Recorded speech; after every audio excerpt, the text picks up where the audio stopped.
હું ધારો કે મેં 2008થી સ્ટાર્ટ કર્યું ત્યારે મેં એવું જોયું હતું કે પહેલા આઈટી ઓનર બીજી આઈટી કંપનીને કોમ્પિટિશન લઈ જાય.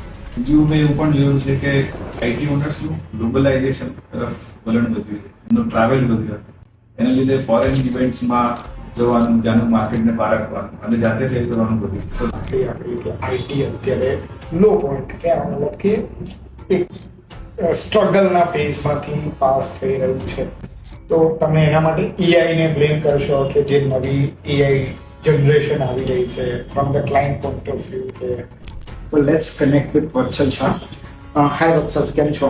All well sir, thank you for inviting. એવું હોય કે સીઈઓ ને આન્સર ખબર હોય મારે શું કરવાનું, પણ એમને એક વેલિડેશન જોતું છે કે આ કરીશ તો ફસાઈશ નહીં. એમનો ડર હોય કે હું આ કરીશ તો મારી પાસે જે છે લૂઝ કરીશ કે. સો ચેન્જ અઘરો હોય એને એક્સેપ્ટ કરવો ઘણી વખત અઘરો. ઘણી વાર આપવાની સામે વસ્તુ પડી હોય પણ આપણે જોઈ લીધું.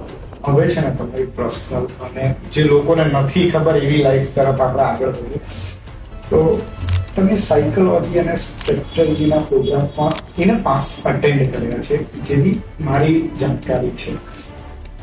તો એ તમારા કોચિંગ અપ્રોચ લાઈફસ્ટાઈલમાં કેવી રીતે એને ઇમ્પેક્ટ કર્યો અને તમે ક્યાં જોઈન કર્યા હતા coach? This is the last question, છેલ્લો ક્વેશ્ચન જેનાથી આપણે એન્ડ કરીએ.